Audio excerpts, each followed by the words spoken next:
What's up, everybody? It's your girl Nita, your favorite diva, and I am back. I am back for a little reality talk. Hey, Inga. I got my girl Monique Nicole here with me. Ooh. My gracious diva, how you Hi, doing? everybody. Hey, Nina. Hey. I'm hanging in there, girl. How about you? Yes, ma'am. I am indeed. I'm excited to talk one of my favorite franchises, Love and Marriage. So we're going to start out with DC tonight. We are here for the Mm-hmm. shenanigans, Inga, right? We are here for the shenanigans, as Lots to Jocelyn Hernandez would say. Oh, Lord, the Puerto Rican princess. No Puerto Rican princess. Yes. Okay, so thank you for joining A me, lot to Mom. discuss tonight. Like, woo, Yes, yes, woo. yes. Come on. Waiting for y'all to come on in, Yeah. y'all. Come on in the chat now. Say hello.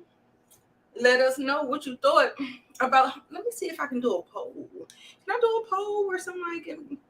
I don't know if I have that I don't feature. know how to, but I know some people have. Yeah, like Kempire, he does But it, and I don't know how to do it. I wonder if I can put a poll in there to see you guys' opinion about the episode. Hey, Rick, how you doing, boo? All right, yes, it's a hot mess, and you are here for it. You loving it. I know that's right. Yes. yeah. And we're gonna start out, and we're not going scene by scene. I'm just gonna say this is what we're talking about, and that's just what it's gonna be. Okay. So hey, Mm-hmm. HEA. So we are going to start off with the fight between Arena, because I think it was a continuation, I believe, from the last episode. But in any Yep. right, it just, I think it was just like a continuation, and it's basically Mm-hmm. Arena confronting Winter about this this nickname that she's given her husband, and all of this is Monique's fault. This is all Monique's fault. I think, like, you can't keep trying to squash something. We keep having a conversation, and then you come back out with more, Information. right, more ammunition, something that's going to spike the flame again. Exactly. So we tried to get back on the good foot, and then next thing you know, she comes back in this same conversation and divulges more information to get the girls like in a tizzy. And tried to use the excuse of I don't like it when people give my husband nicknames, so it was only right that I shared. Like I don't know. I don't know. I don't Yeah, know. yeah. Raina, she was pissed. She was pissed. I think Ashley took it a little better, but I felt like Ashley tried to jump on the "I'm mad at Winter again" train because you called my husband DJ Fun Size. But she laughed at it at first. She laughed at it. She didn't think it was an issue, and then all of a sudden she just wanted to just jump back on the hate Winter train. So that's what she did. Mm-hmm. And yeah, Arena, she did. I think she did a little bit too much. She put a little bit too much stank on it. Then she was on Carlos King, and she got mad again about it or whatever. What's his name? He said, Jamie said he liked the way she handled Of course. in that case or whatever. Of course he would say that. Yes, she definitely got it started. She Mm-hmm. definitely, hey Monique, she definitely got it started, and she is she doesn't have the good edit. She does not look good.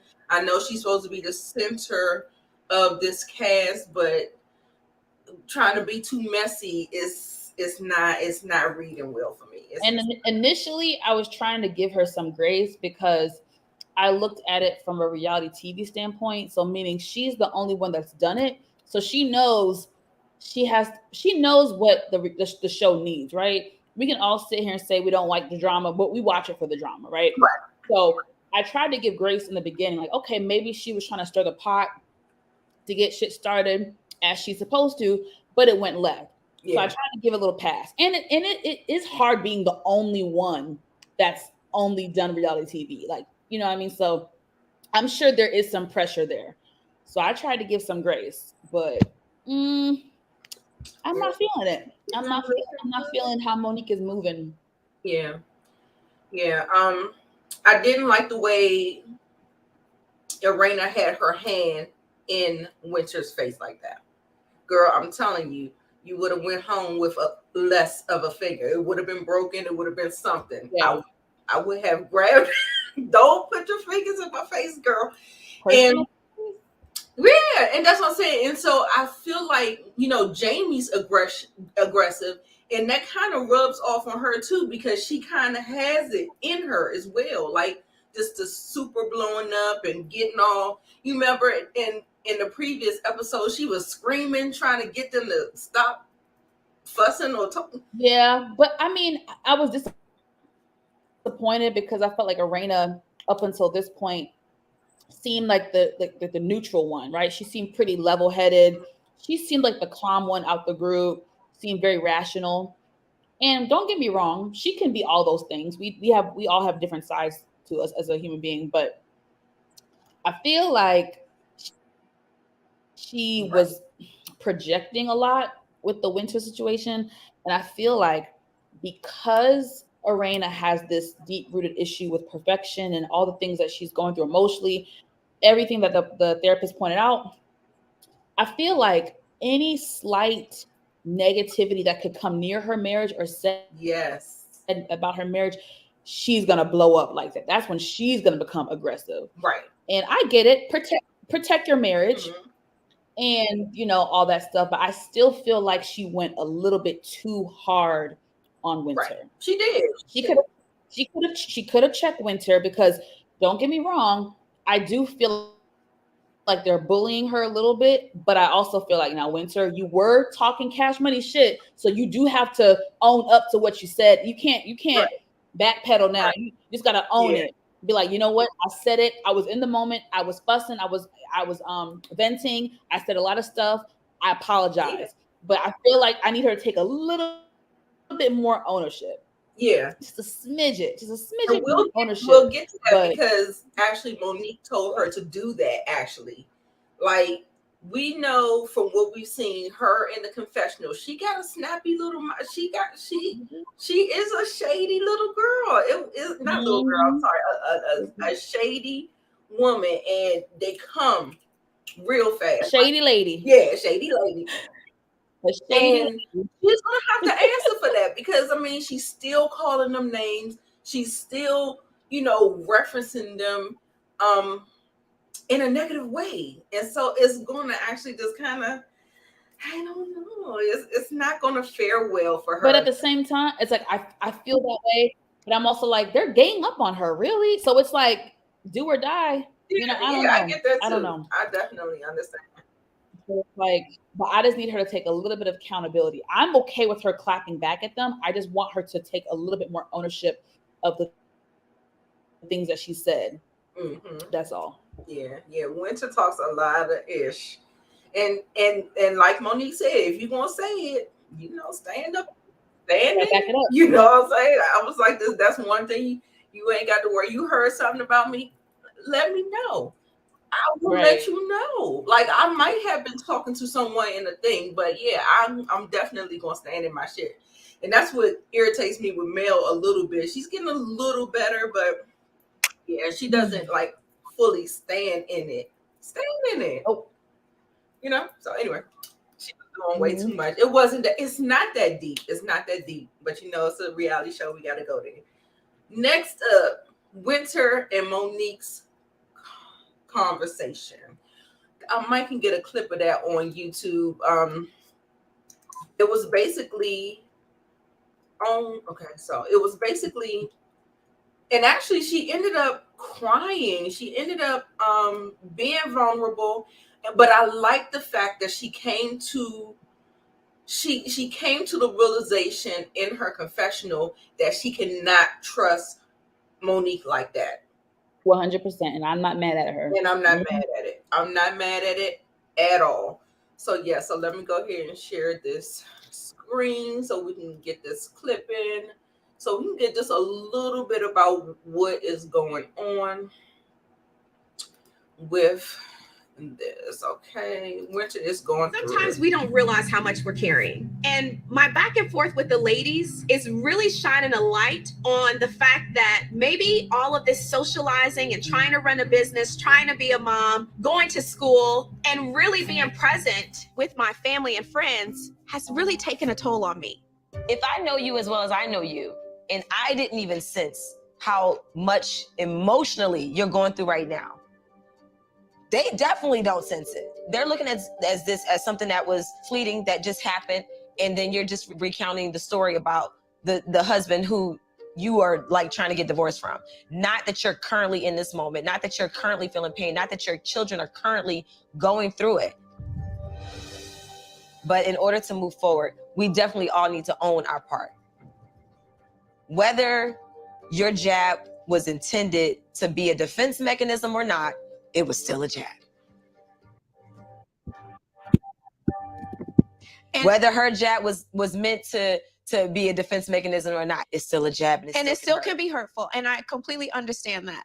I definitely feel like after talking to Winter and getting to see the other side of what she's going through, it definitely helps me to understand her a little bit better.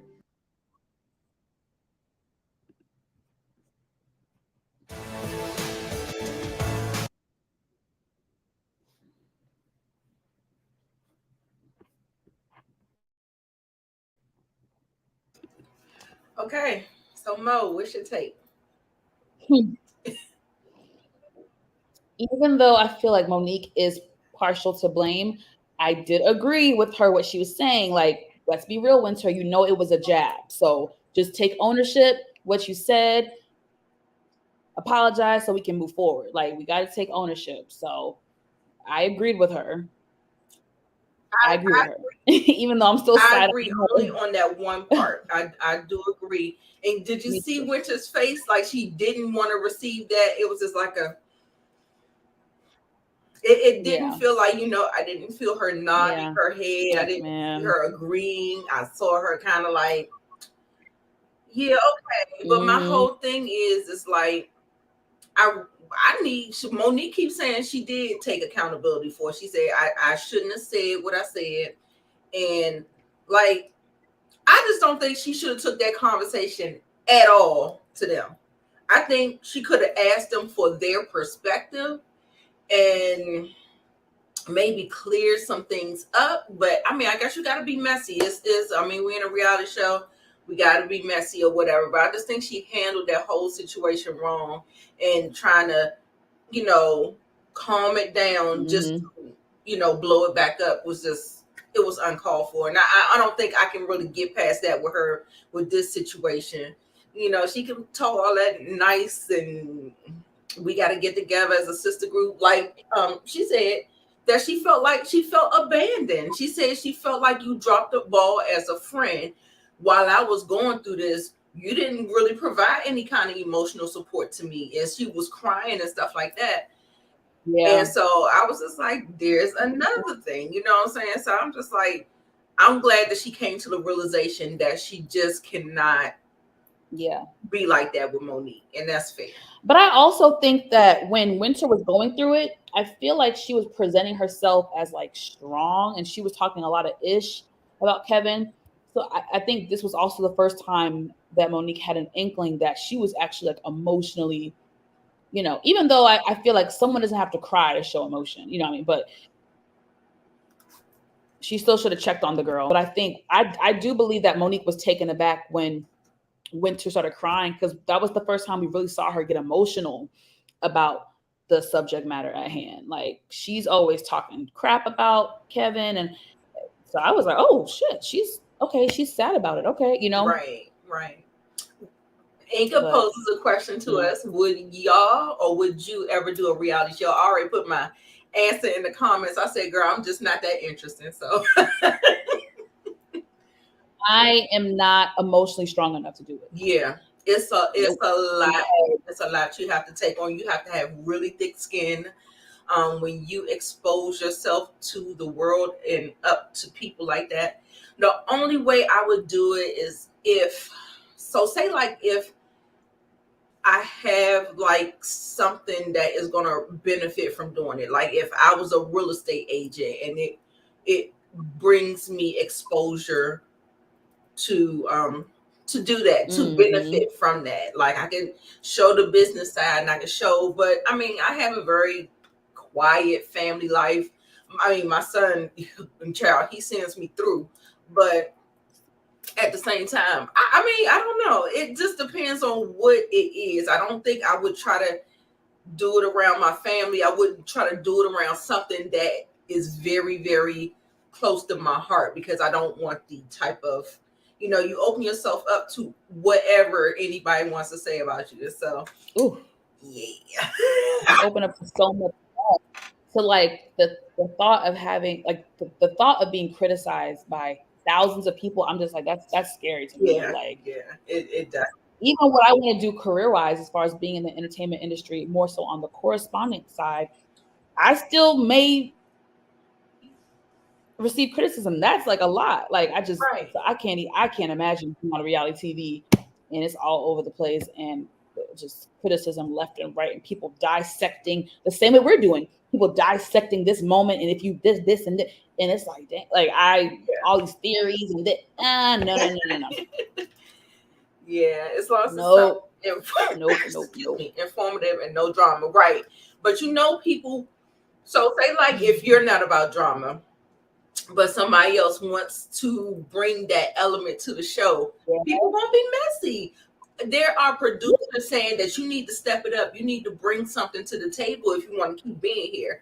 So it's not like you could just do it and just be like, okay, I'm not gonna be messy, and that it don't work like that. True. It's Somebody true. else is going to make it happen, Captain. So yeah. So I got a bot in here. Hold on. Did I make anybody a mod in here? I'm going to remove you. The same one that got me last week. Yes. Did I get it? Oh heck no! This damn robot, whatever this is crazy. Honey. Try. It don't have like a thing to say block though. It says remove. You can delete it. I did it last week.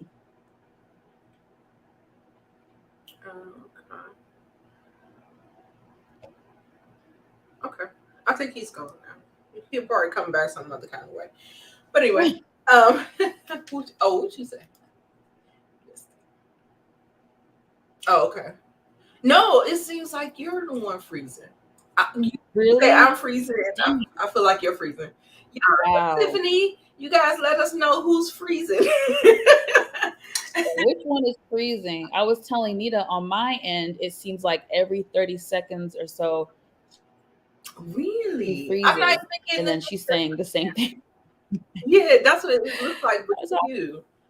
Okay, so I don't see the little Wi-Fi signal like it's something. Me neither. I don't know. That's when it does something. When right. Yes. We'll push through. Yeah, I got them. Yeah, I tried to delete it. Definitely couldn't put my family and my relationship on TV, and they will tear it apart, and they will find. They will make it their mission. They will be looking you up. They be looking through court documents, baby, and they will find your. Not even that you have dirt, but they're gonna just dig into your life, your past, good, bad, the ugly. That's too much. That's too much for me. That's too. It's a lot. That's definitely a lot. Now, I can't. I want to touch on. You know what? Let's touch on this. This whole. When they went to a CIAA type of restaurant, and they had this big old fight, of course, about winter, of course, and so. Oh yeah. Jamie gets a look because the girls get very, very animated when they're talking about winter. It gets really, really animated, and it gets real crazy. And you know, men, they don't be for all that cattiness or whatever. Especially Jamie. He went to pull her face Now he didn't do it aggressively. He did the gesture. It wasn't aggressive. It was not. I'll give him that. Yeah, it wasn't aggressive. Light. It was very. It was gentle. Right. But everybody's face was looking kind of crazy, right? I was cracking up. Ashley was the first one. She was like, and Chris was looking at him like, oh man, what you doing? Chris, look, he was just like looking. Man. Okay. That wasn't a good Inga says she sees us. We're not freezing to her, I guess. Well, nobody's freezing. Okay. Great. I love it. Okay. I mean, it does take us a little while to kind of hear what we're saying if we're freezing with each other. So you're frozen again. Yeah, because it's like it just happened where you were talking and then it cut, it paused, and then you started again. So I do miss a little bit of what you say, but I'm able to piece it together. And my thing about Quick, I felt like he did it twice in this episode, condoning and really kind of like staying on code, like man code, trying to say, with someone's bad behavior and not holding them accountable, saying, oh, I understand, oh, this, oh, that, or whatever. So he did it once with this Jamie situation in the confessional, and then he also did it again when we had a conversation with Kevin and all of the other guys or whatever. So he was very quick to, I don't know. Yeah, we'll talk about that scene later. But he was very quick to just, but I feel like that it's already biased because he already doesn't like Winter by way of his wife. Right. So it's a biased situation anyway, I feel like. But I don't know. I don't know. I was surprised when Quick was like, oh,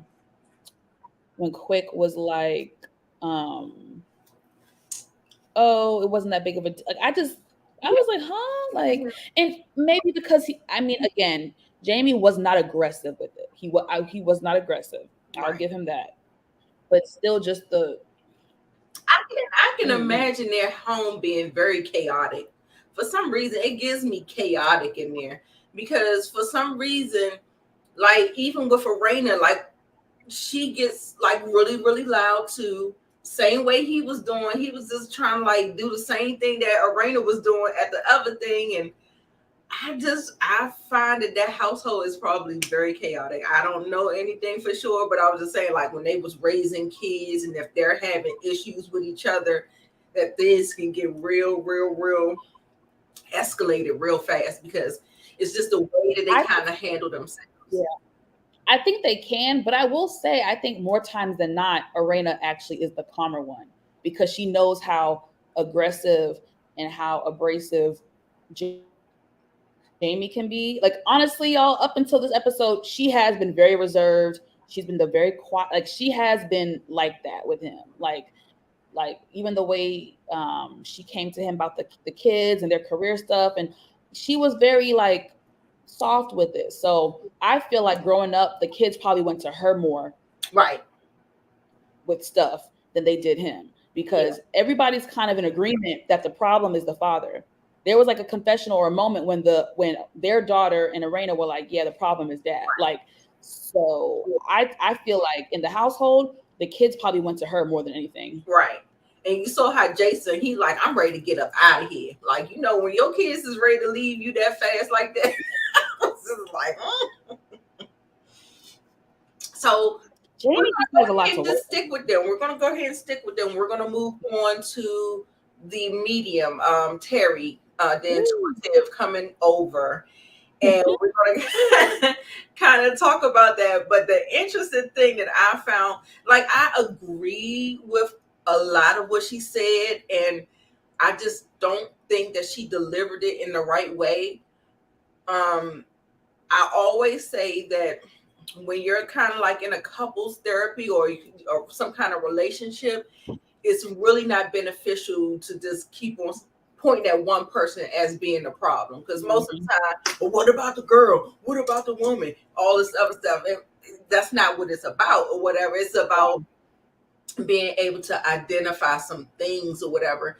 And so for me, with the lady, I think the way she handled that a little bit wrong for me. I felt like she could have made him talk more, make him share more. Like, I mean, it felt like she thought that she was some kind of gypsy and she's like reading a bottle or something. I was like, girl, what you doing? Oh my gosh. I was just like, no, girl, that's not what we do. You can't, like, Mhm. you cannot just kind of be like poking at one person. It makes the person close up. It makes the person defensive. It does not get you anywhere. So that is like the worst thing to do. Yeah. So I really wish she would have handled that better. But did you guys notice that? I know Jamie shut that conversation down. The last thing that you saw about that conversation was, I gotta ask you, do you really love your wife? And baby, what happened? That's what I want to know. I want to know what happened. What happened to that conversation? That she did, Monique. She did, and the truth hurts, doesn't it? You gotta find a way to make it tasteful going down. You know what I'm saying? So you can't. I just think she had the wrong style or whatever, and maybe because he tried to say he was open, but baby, I know one thing: we ain't hear nothing else after the production was they cut that editing. They chopped that down. I don't know what they had to pay production to get that chopped down, but I know like, are we not gonna get an answer? Like, he probably shut that. He probably said, get out of here. You gotta go. See, how do you think you're gonna come in here? Because they have been living in a facade. Y'all, sorry, this cat, he's acting crazy right now. Simba. You gave him some catnip. I'm about to. He's acting crazy.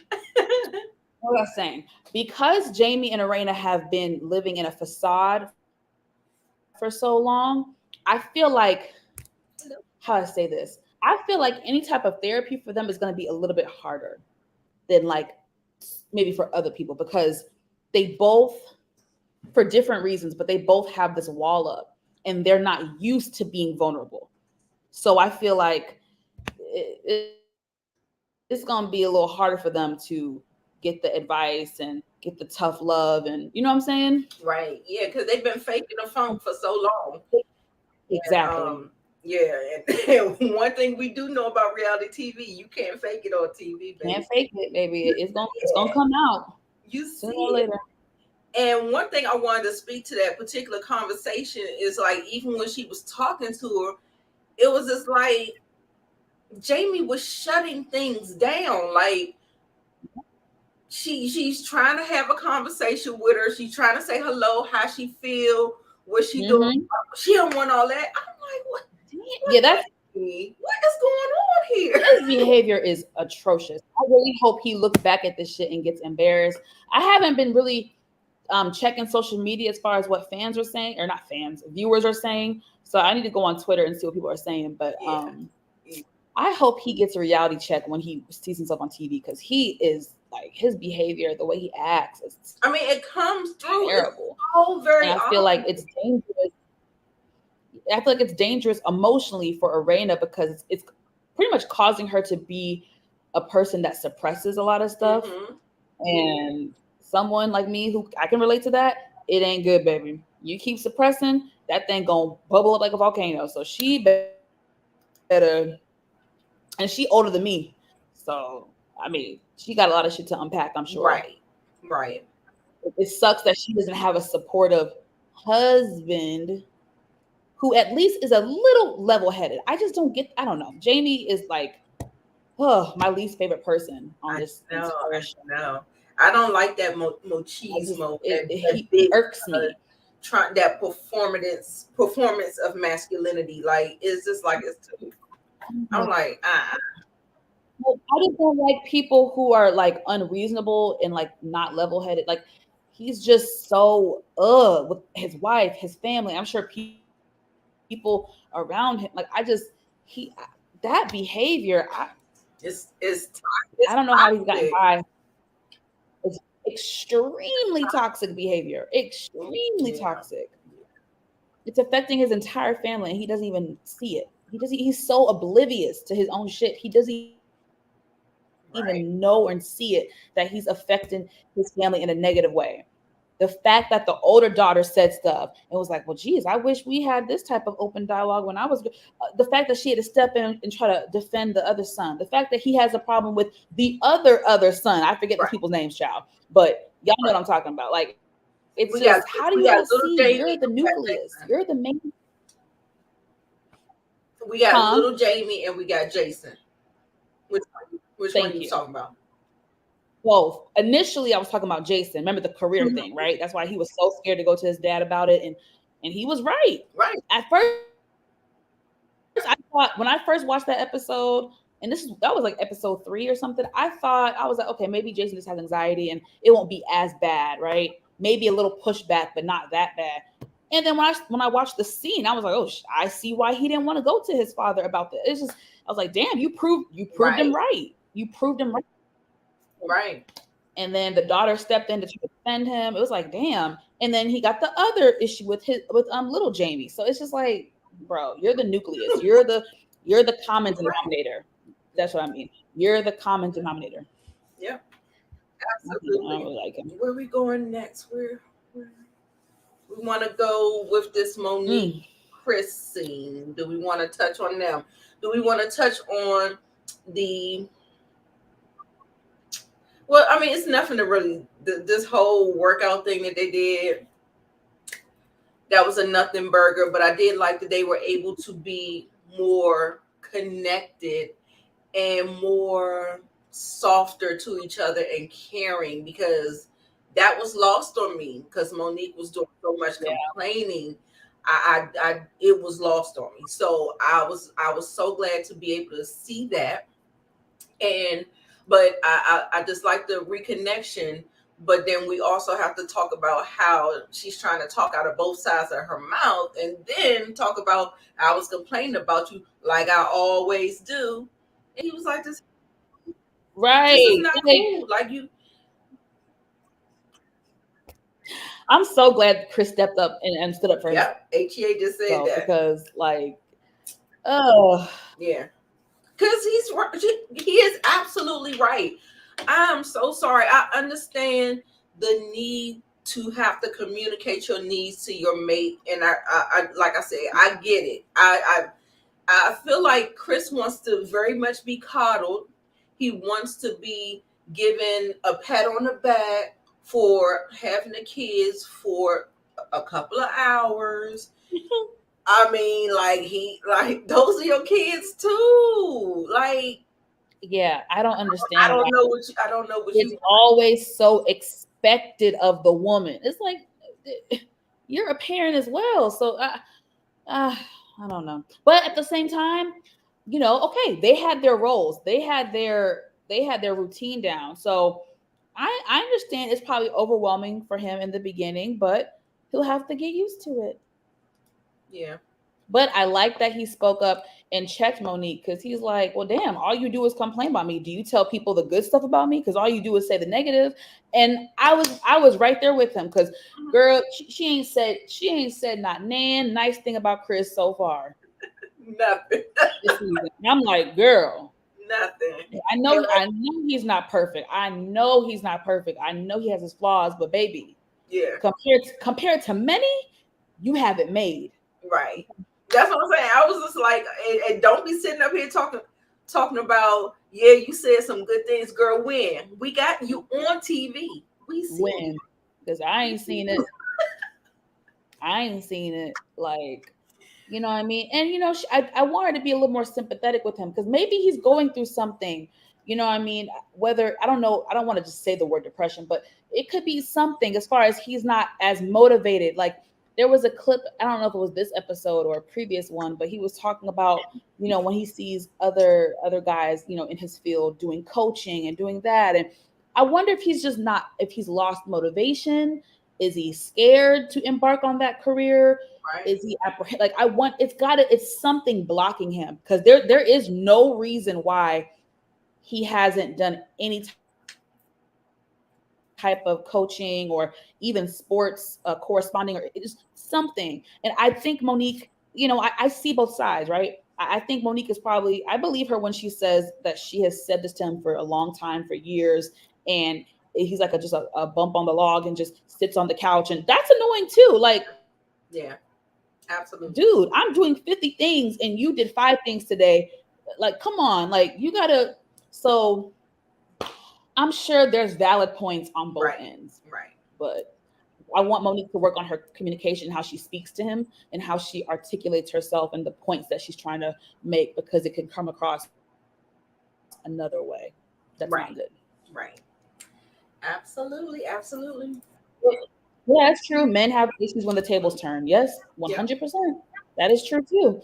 Like I said, there's valid points on both ends. Both of them have valid points. And when they were sitting at the table, all of them together, and they did this congratulatory thing about Monique getting the job at the radio station and stuff like that. Oh, it's hard. It's hard on me too. Like, yeah, I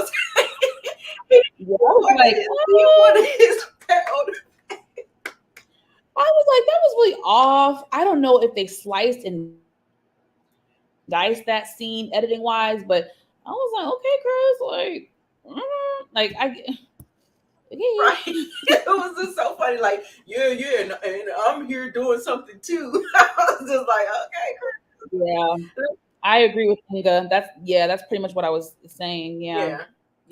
And I think what she's trying to do is try to help navigate him through that. But at the end of the day, you can't nag a person to death. You can't, just like you can't save Keyshawn. They have to move at their own pace. Your journey is not their journey. Everybody has their own journey. And, if she's tired, and the thing is, I think that there's a little bit of apprehension there too, because if Monique starts to grow in her own right, he said that he knew she was always going to be famous. She knew she was going to be a superstar, but I don't think he's ready for that. I think it will change the dynamics of the relationship. And because she's so type A, I don't know if he's going to be able to hold on to her. And I think that's where some of the apprehension is coming around.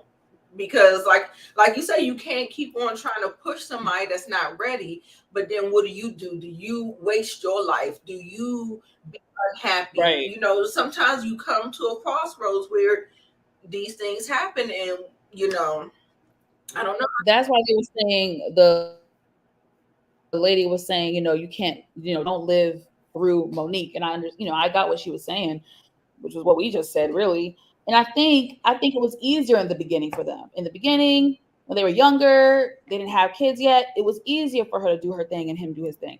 And then they started having children. Okay, 1 child. Okay, we can balance this. 2 children. Ooh. And then 3, it's like, that's what I think. And they didn't, I don't know. They didn't have the right tools to navigate through that. Because really, she's been a star. She's been a star for the last 5 years. She's been on reality TV. Once you open this can of worms, you're out there, baby. So she's done the taping of the show, then any public appearances. And then she's been a star for 5 years. So at this point, it's like, okay, Chris, like, you got to live for you, man. Like, you got to do something like for you. What are you still passionate about? What are you doing? Like something. So I think that's what she's trying to push him to. She's not doing it the best way, but I think Chris is just so like surface level.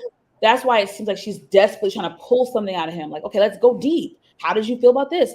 What was the trip? Did you feel this on the trip? Like, I think he's just so like this, and that can become like annoying. Like, dude, do you not have any depth in you? Like, so there's a bigger issue there. It's within himself, I think, more than anything.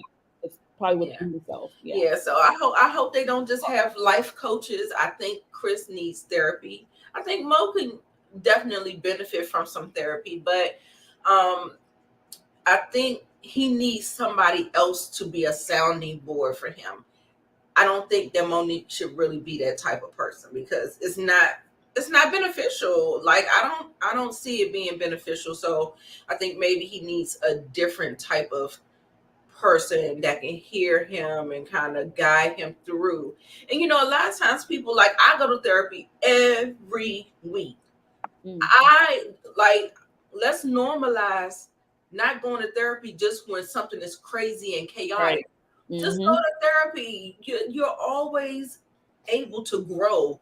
You're always able to learn something new and stuff like that. So, I had a standing appointment. I've been going to therapy ever, like a little bit right before the pandemic started, and I go weekly. That's and good. It just is what it is. It's not when I'm in crisis. It's not when we just talk like girlfriends. Like we get on, you know what I'm saying? And it's good for the soul. And that's how it be. Like I so many people have so many misconceptions about what therapy is. And not to say it looks the same across the board, but like, okay, when Quick was saying in a previous episode, oh, I don't want to talk to a stranger about my problems. Negro, that's sometimes the best thing, because that's someone who doesn't know you from a can of paint, meaning they're non-biased. So they like that's actually the best person to talk to, someone who doesn't know you, a stranger. So I hate when people say that. That's so like 15 years ago. Like, okay, a stranger. Okay, a stranger who has a damn degree. And whatever. Like, what are you saying? Like, you go to the doctor and tell them your physical problems, right? That's a stranger. So why can't you go to this doctor for your mental problems and emotional problems? Yeah. Make it make sense. Right. Make it make sense. She said, remember, he told Andy her Bravo check is pennies because his portfolio. Yeah. She sure did at that her last reunion. She sure did. Yes. I don't quite remember him. I didn't really get into the players like that. I mean, I did watch the Redskins, but I don't remember him on there though. But yeah, I mean, I think he's a cool dude, and I think so too. He's a good person. He's a good person. He means well. Yeah, because he loves her dirty draws. Like I see that, and that's why I said I'm glad we kind of got that scene, because it was lost on me. I didn't feel any of that towards him, so it was. I was like, I don't know. You may not. That's not the best look. But anyway, I think we said enough about that. Let's kind of switch gears to this conversation where we meet Kevin, the scammer. we're at what is it, bar 1 with Peter Thomas. We get to see Kevin again. He makes a cameo, a very quick cameo, I might add. So the guys was over there, just shooting the shit or whatever. And so yeah, Quick was saying I wanted to get to know him because I've heard so many things about him, and this, that, and the other, and he wants to get his side. And so Kevin walks in with this book that Winter wrote while they were in love. Oh, that book. Yeah. It was like an ebook or something. So he think he doing something by providing receipts or whatever. And I was sitting up there like, okay, that doesn't prove anything, because it's always good until it's not. Exactly. So, yeah. I didn't understand that part, but then he brought his quote unquote proof that was documents about this high stack of documents, highlighted and color. I was like, okay, I mean, you are being sued, so I guess you gotta. Oh yes, Peter Thomas made a very quick cameo as well. I think they were at his restaurant, R1, in Baltimore. Yeah. Right? Yep. It's not in DC. I think it's in Baltimore. Yeah. Well, DMV. But I mean, I don't think the receipts weren't receipting. Like I was like, we have to factor in editing. That was probably a 20 or 30-minute conversation that they reduced to 3 minutes. So I will give a smidget this much grace, but I still get scammer, liar, con artist from him. I still get that. I still Even Quick said he got the gift of gab. So yeah. That's why I was so confused, because at first I was like, okay, Quick, you got it. And then he said what he said at the end. I was like, the gift of gab is, I mean, it can be a good thing, but it's also could be a negative. You gotta watch people like to watch the people that are very closely. The people that I've known to have the gift of gab, they are severely flawed. They are. I would just say that some of the people that I've come in contact with, who have that type of thing, they, you know, I'm like, okay, girl. Yeah, I might try it. You should. Yeah, I go to Baltimore a lot because they've been, you know how you go on TikTok and they have these hidden gems. Yeah, everybody's opening up these restaurants, and so I've been actually, doing a TikTok thing, and wherever they say it's a hidden gem and it looks interesting, I go. So I've been going to Baltimore almost every weekend to a different brunch spot, to something like that. I've been seeing your pictures yet. I see. Oh, what restaurant she at? I know. I'm a foodie. I'm a tourist. I love food. Yeah. I love luxury. I love just money. Like, I'm just dining. Like, yeah, 100%. Yep. So, hey, Greta. Jamie said he got the gift. Oh, Jamie said he had the gift. Yep. Okay. I thought that was Quick that said that. So, so that makes sense, because whatever Quick said is just like, okay, we see where you coming from with this. But I still felt like the receipts didn't do nothing for me. Yes, he seems slimy and slick. I'm telling you, he giving me that greasy car salesman vibe. Like, no. He's giving con artist. He's giving con artist. Yeah, absolutely. So yes, he definitely rubs me that way. So I wasn't buying it. Like I said, it's always good until it's not. Till it's not. I think something happened, and I think for some reason Winter is kind of keeping that close to the vest. Like, she's not really spilling everything, but she is kind of like, I feel like there's something more to this story. So I don't know. I want to come too, girl. Nola's on my bucket list, absolutely. Honey. Did y'all think about Essence Fest? Can we make that? I want to go next year. I keep putting it off, and I'm like, I need to do it, because 2020 taught me, we were stuck in the house. Like, all these trips I wanted to do got canceled. So I'm like, life is short. Yeah. It's been on my bucket list.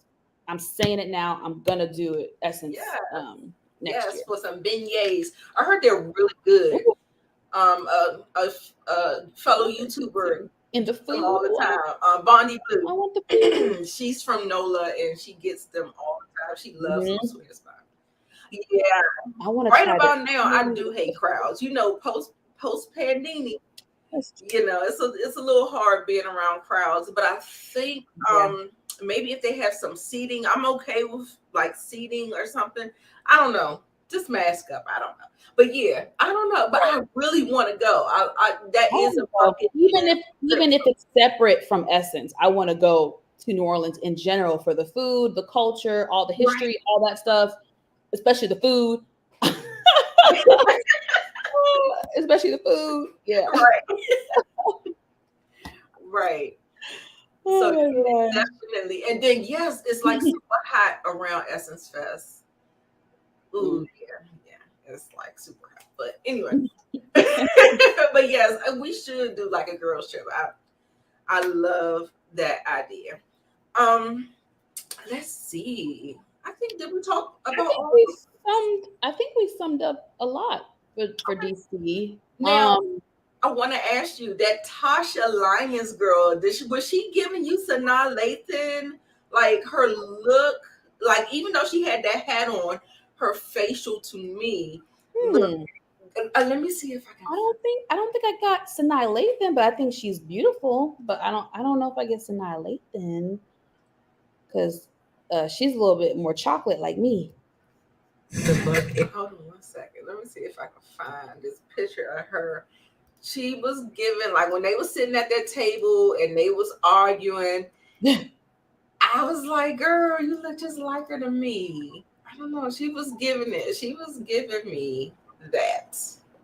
But we can go ahead and let me change. I think, okay, well, do you want to talk about just a quick minute, the previews for next week? The trip they're about to go on, I think that's gonna be some stuff right there. Okay. Go ahead and start. I didn't know if you want I was curious to know what you thought. Like, I think next week is going to be very interesting with Monique planning, it looks like a couples trip. Oh, right. And then I guess she is using the sex therapist that Winter recommended. Right. And so she invited Winter on the trip. And I feel like that's going to be a whole crap thing. But I don't want them to pick on her. I don't do the bullying thing. I don't like when people pick on all pile up on one person. No. Right. Keep it cute and cordial. You don't gotta be BFF, but be respectful, especially the fellas.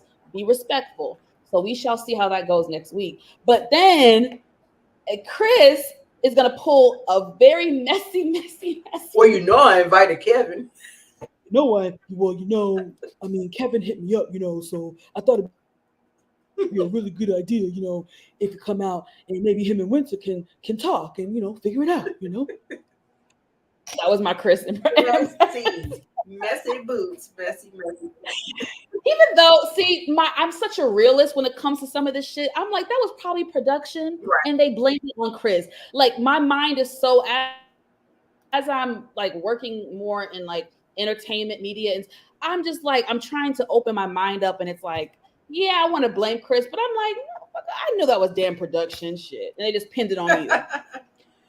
It is what it is. Yes. It is what it is. They are being super messy.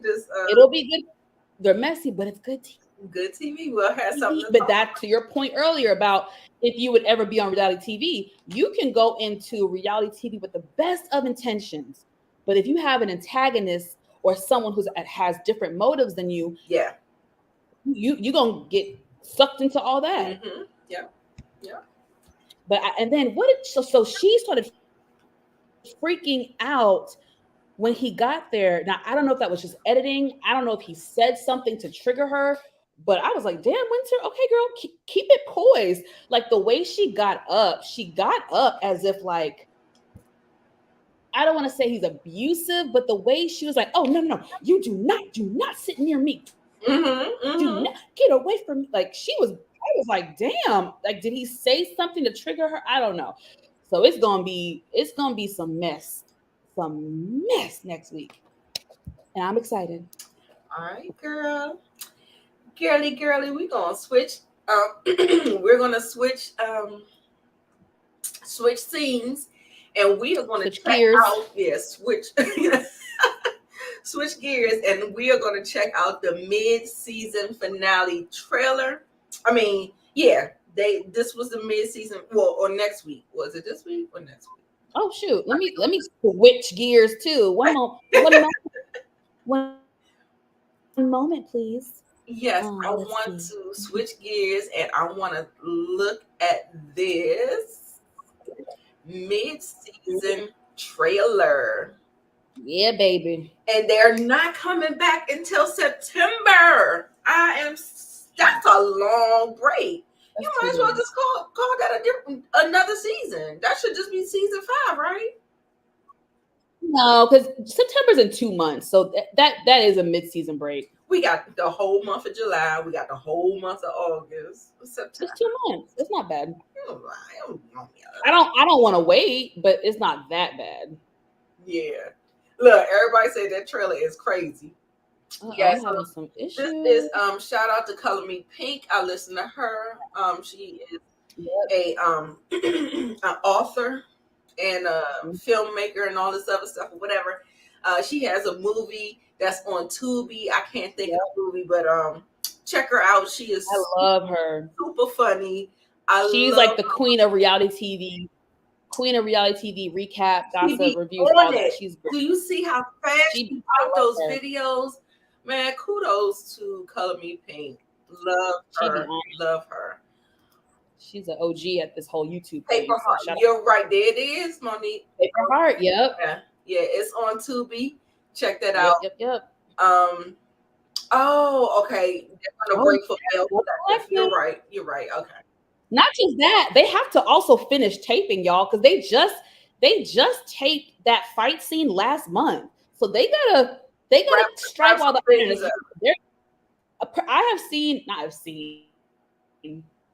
I have heard production extending taping. They did it for this upcoming season of Potomac. Taping was supposed to end, I forget the month. It was supposed to end, but they extended like another month or so because so much drama was happening. They were like, oh shit, we can't cut now. So I'm like, okay, Huntsville, because y'all gave us some filler episodes this last few episodes. So y'all take y'all time. Mm-hmm. If that means more good TV and drama for us, take your time. Right. Take your time. I'm about to hit play. Yes, baby. Let's see. Impression that there actually was some disagreement. Confrontation. We're in unison about what's happening between us. To get rid of his fear. To saying things that you won't like. Dr. Francis wasn't playing. For somebody to come and basically dissect me in 6 seconds and tell me my marriage is a game. You did it to Marceau? Let me ask you a question. How does it feel to be professionally diagnosed with space? How have your mother-in-law, your ex-mother-in-law been? Then she took a picture of me from the scene and posted on IG. That's good, isn't it? Your post you did with the Teen Wife shirt. I just saw it as a marketing opportunity. So you weren't trying to be shady? Everybody else has been major shady. Okay, well, leave it in the comment section, bitch. Marcel P posted a picture that it had Vanessa Scott. Kimmy is the one who screenshotted your post. I wonder why Kimmy did that. If I'm ever around her, I'm going to ask her. I feel that our communication has gotten a lot better. Have you heard about Wanda again speaking on our children, trying to question the paternity? Is Wanda saying this? Hey, girl. How are you? Wonderful. She walked in my store. I ain't got to say I'm good. Next time you walk in somebody's establishment, you can speak. I like that time for moments. You came to my store uninvited. You should have been escorted out like you did Tisha. Oh, Wanda's here? What's your problem? Okay, sweetie. So, well, let me tell you. I'm not your sweetie. I'm stepping to you because you got a lot to say on my social media and I'm in your face today. Bam, your baby dad.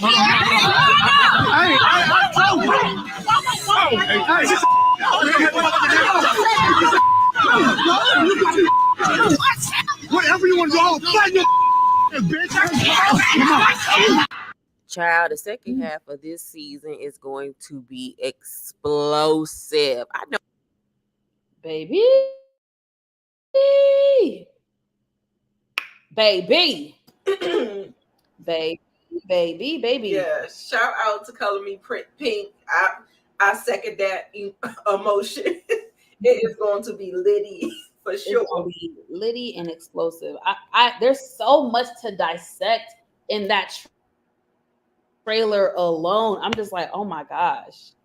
Like, I love Dr. Francis. I love him. Yeah. Oh my God. I'm like, can you be my coach? Be my therapist. I like how he calls it out. Yeah. And like I said, it's kind of different if somebody's like doing that, but I just feel like he kind of makes a statement and he sits back and then try to get you to say something or whatever. And everybody just like, oh boy, I like it. And I like that he holds the men accountable in a different way. It's a different energy that a man receives a message from another man. So yes, that's why I really like him. I think he's done better than all them other TV special therapists that's on all the different shows. I think Dr. Francis is probably the best. The best. Right. Vanessa finally waking up. Destiny wanted a moment so bad. Yes. That was a lot.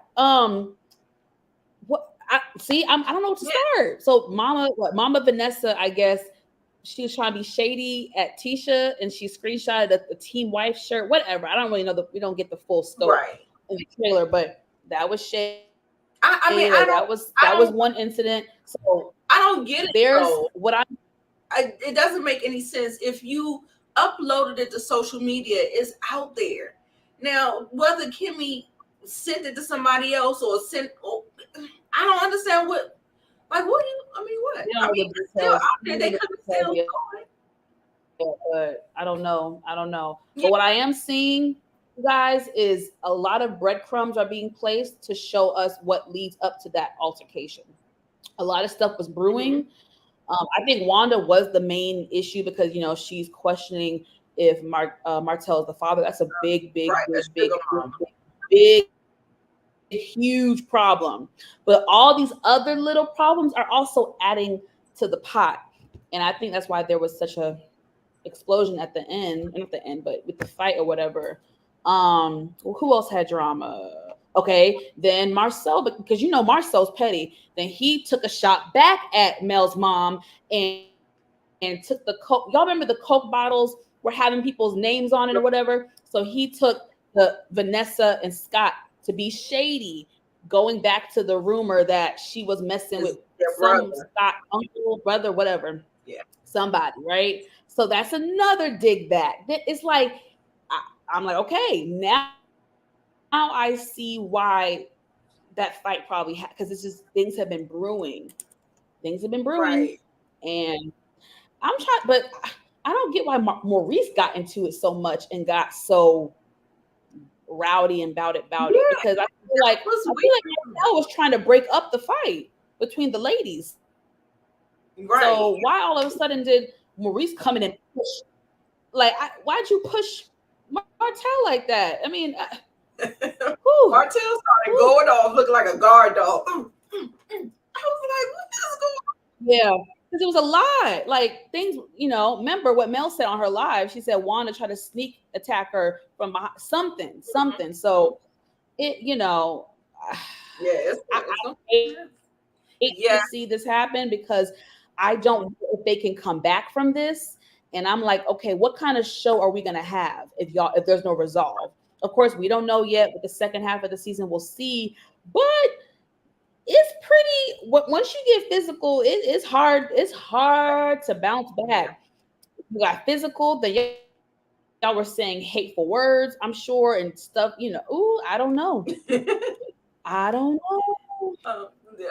I said right, Monique. Monique, I usually don't fight my elders, but listen, me and Miss Wanda, we may be a couple of years apart, so she's not really my elder girl. We woman to woman. That's how that's gonna go. Miss Wanda can definitely get in. Miss K said it's like I'm gonna have to catch up so I can watch the new show. Yes, ma'am. Yes, Get into it. Yes. Wanda is so wrong for that. She really is wrong for what she's saying. She is wrong. And I cut up with her. I kiki at her little jokes and stuff like that, but this is too serious. And I thought she learned her lesson the first time when she made a comment about the children a few years ago. But now you're doing it again. That's not cool. Like, so now you Wanda don't learn lessons. Wanda strikes me as being very immature too. She's very immature. That's the word I got for that. She doesn't seem like, it feels like she don't have any boundaries. She doesn't have any limits. Like, yeah. No.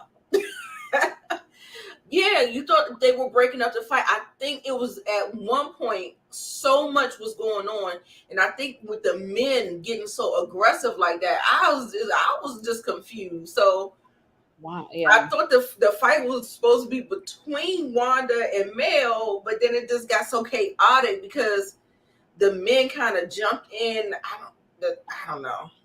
It's a why they. I don't know how they got involved. I don't know how they got into it. Like Maurice and his suit need to do that.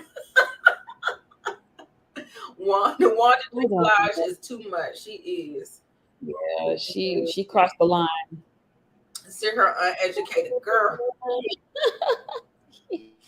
The jokes write themselves. That part. She and her broken up English. Yeah, she's happy with her little TV fame, but you keep it up. You saw that. The people come for her, though. The people coming for her in the people come for her. Yeah. Oh yeah. They check her. Yeah. Yeah. Especially talking about finding the father of your baby. She was like, he's right here. That baby looked just like Martell. Like, girl, go sit down. Go sit down. Now I will say this. I'm gonna have to rewatch Mel's the video with her live because I'm trying to understand. And I think we said this to each other when we watched her live together, right? We were both in agreement that we wonder how it escalated because initially it seemed peaceful. Martell was joking with Wanda. I'm referring to the IG live. I'm referring to the IG live that Mel did, which is how we initially heard about the fight, right? Last month. Right. So let's go back. We were in agreement that it was cool in the beginning. We saw Martell was being chummy and, having some small talk with Miss Wanda about the food and all that stuff. And Mel was on her live and chatting like, oh, Martell's here. So I'm just like, when did it go from that to... Let me let you know. That when she did that live, that was from when she left Destiny's thing. She was walking to the car. She got in the car. She started her live. Martell was over there at Miss Wanda's thing, and everybody was just chilling.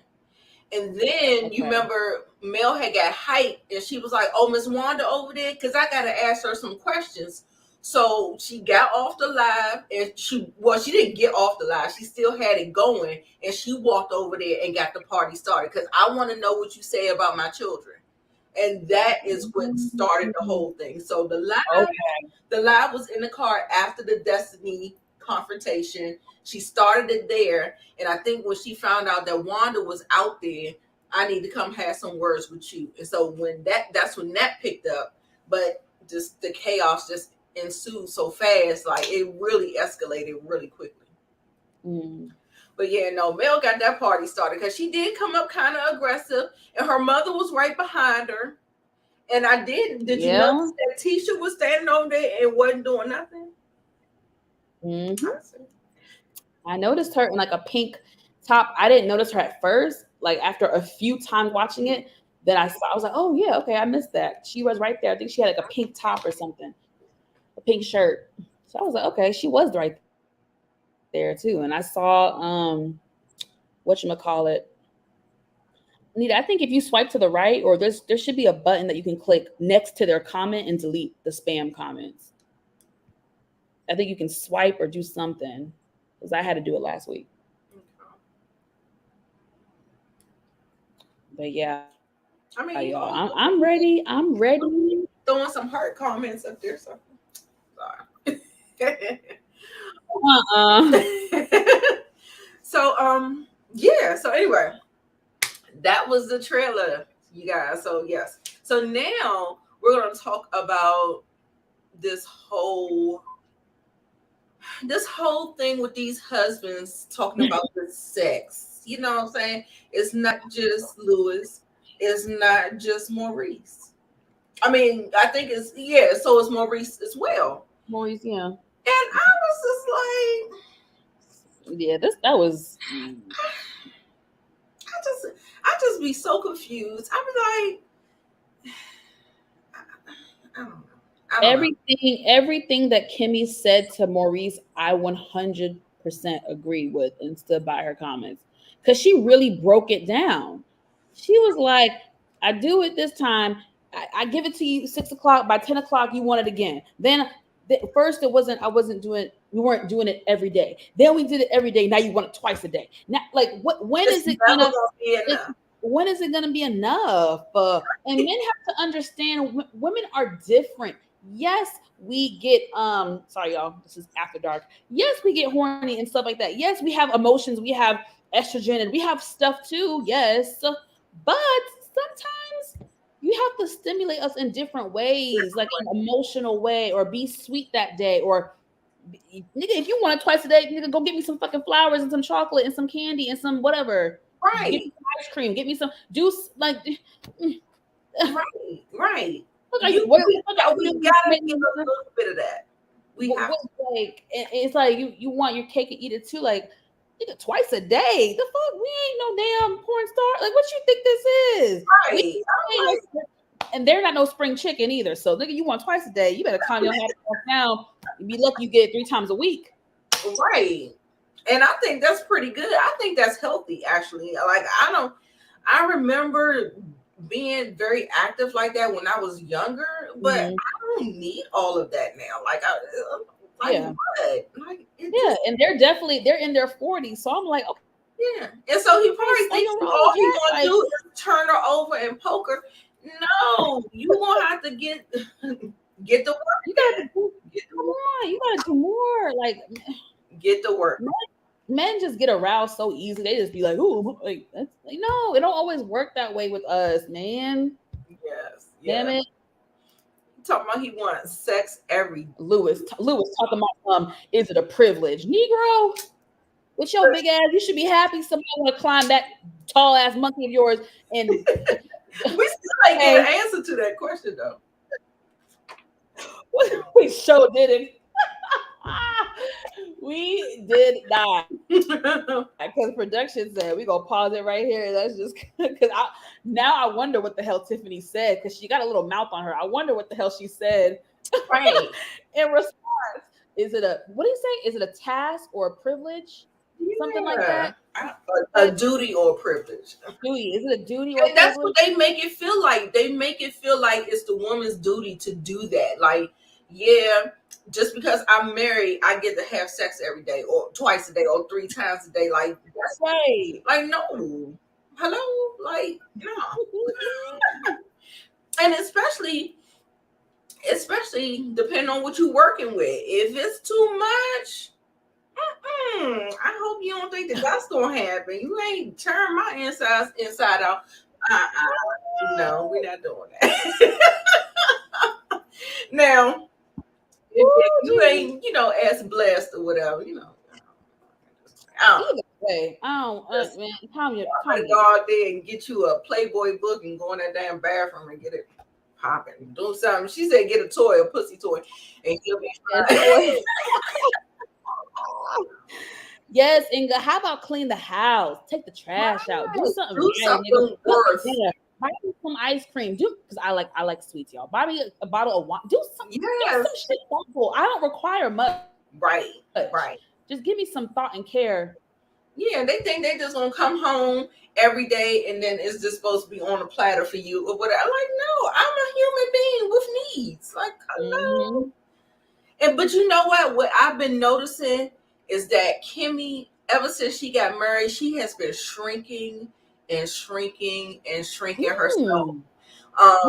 She has like this little baby voice now. And like, even though she says some things, it's the way she says it and the way that she because she's very clear.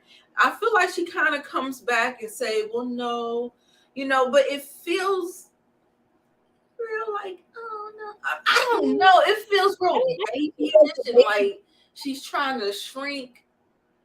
Or is she uncomfortable with the conversation? It doesn't feel like her whole bubbly personality like it was. Like, it feels a little different. I don't know if I can say she's shrinking, like, because I feel like the baby voice, she kind of does with everybody when she's talking. Like, that's just how she talks.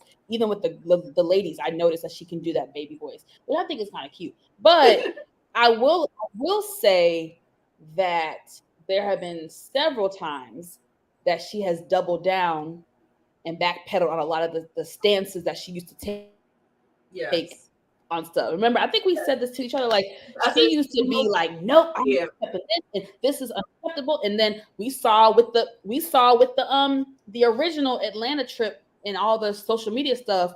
Remember, she was like, "Well, technically, it was before we got married." Oh, okay, like, I mean, the way she was just saying certain things was like she was, girl. I'm trying to block them. Yes, please block her, girl. I've been begging you now. But you know what I'm saying? Like she doubled down on some of her opinions on things, or I mean, I don't know. She moves the goalpost. That is a term that I like to say. Like, yeah. That's a good saying. So yeah. Because at first, and I mean, listen, Kimmy is of an age where you want to be married. People. That's why I said don't let your children watch them Cinderella. Girl, it's a scam. It's a scam. They want you get into these marriages. They want you to be a slave. They want you to be cooking and cleaning. They want sex 10 times a day. Girl, what? Like, no, it's a scam. And then they don't be holding up their end of the bargain. They don't be treating you special. They don't take you on date nights no more. They don't do those things no more. The stuff that they did to get you, they don't do that anymore. And then it's all this stuff on you on top of your career. And don't dare not say children too. At least Kim, that's why Kimmy was real firm when she said about Maurice Jr. living with them. I don't like calling him monster because I think I hate that. I don't like that. So Maurice Jr. She was like, I don't want to raise no more kids. I've done my raising. And you know what I'm saying? So she knows how Maurice is. She knows how she is. Yeah, you said she's docile. Yeah, it's like I wouldn't say she has toned it down. Like I definitely see a difference. I mean, I feel like she still speaks her opinion, but I feel like that there is something that is going on with how she was. It's just not the same. Yeah. Ain't good. So you gotta let my body rest. Right. I got to recover. I'm like, what you talking about? Girl, I'm sitting up here like, I wish I could. I wish I could. It bothered me that they both, because I believe Tiffany when she was like, what more do you want? I suck your dick. Sorry. I give you head. I do this. I do. Sorry. That was the extra version. Let me say the PC version. I perform oral on you. I give you head. I do this. You lucky with what the fuck you got. There's some men that be begging to get what you get. So I was just like, when is enough enough? Like, right. I was just like, what is this? I was like, I don't like the way that's said. It just sounds weird to me. Like, I don't know. I mean, I can understand maybe the first 2 years or something during a honeymoon phase. I'm like, this girl, he didn't even give you a honeymoon until 2-3 years later, girl. How long it took Maurice to take on a honeymoon? That is a damn. And he keeps throwing it in her face. Shame. That is a damn shame. Maurice should feel embarrassed. He should feel embarrassed. Right. There is no excuse for that. There's no excuse at all. There's no excuse. Yep. And Dr. Francis did that. Not with the dog. Right. That's what she said. He said something about, she was like, why she got that comfort dog. She said, dogs give you unconditional love. And, he was like, I do too. She's like, the dog gives unconditional love. I was like, uh-oh. So, yeah.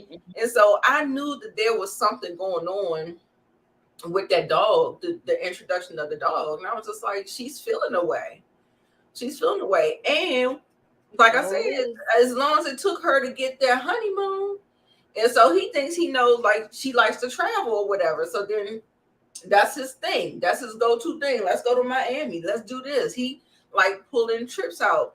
But while on the trips, he's getting what he wants, because he said Kimmy turns into somebody different when we go on a trip. So he gets a little bit more sex, right? And that's what he wants. So okay, well, if that's what we doing, we going on trips then. These men be so ungrateful. They be so ungrateful.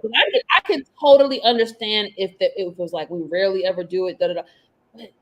Yeah, I was so turned off. You do it every week, and your ass is still complaining. Oh, you must not know how good you motherfucking have it. Right. Yep. She's like, I thank him. Yes. I don't know. These husbands have been showing their natural black asses. So y'all better listen. Y'all better look, and y'all better listen. And if you want to sign up for them, listen. That's what you're gonna get. I mean, hopefully not. I don't know.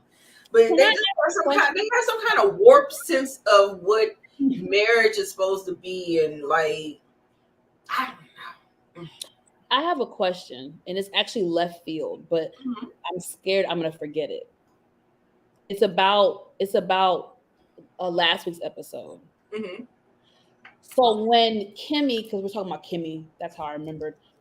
When Kimmy and Mel hung out, and Mel was like, so when the guys go on a trip together, you're not worried? You know what I mean? Like, you're not worried at all? You're not worried? And then she, in her confessional, saying, I mean, if my husband was on a guy trip with Martell, I mean, I'd be a little like, what you think about that? Because it is starting to fit the narrative a little bit that, like, because Mel went through what she went through, she now, I don't want to say she wants the other couples to suffer. I won't say that, but it's kind of like I don't even know really how to articulate it. It's like, I know what you're saying. Those comments, because she has said it more than once. Right. So you kind of like, either you're still angry with him, but it's coming off the wrong way. I don't know. It's just, I don't know. Yeah. No, what happens is that I know exactly what it is. Like I said, I think what she's trying to do is just trying to alert the other lady. You know how when you know something and you've learned in hindsight, and I feel like, honestly, she just doesn't want these ladies to be a fool for, I mean, but if that's what you want to do, like I said, that's what I said with Tisha. I was like, girl, let him cheat in peace. Let him just cheat in peace. If you are okay with it, then be okay with it. And like I said, Kimmy is a woman of a certain age. Somebody called her a pick-me. And yes, it's like I don't agree with she that. definitely wants to be married. Okay, so you know, I know that is like a hope and a dream for a woman or whatever. Fine, but sometimes it's just like, do you want to have your eyes open? But I don't like to be like that, because I don't want to break any trust in my relationship. I don't. Woo, child, if I couldn't trust my partner, listen, I couldn't do that. I couldn't be always wondering, always calling, always checking up on them. They can't go nowhere. I couldn't do that. Like, I don't want that life, and I don't think Kimmy has that life. I really don't. I think a specific situation popped up, and she had to ask her husband some questions to get to the bottom of what happened 5 years ago, or whatever.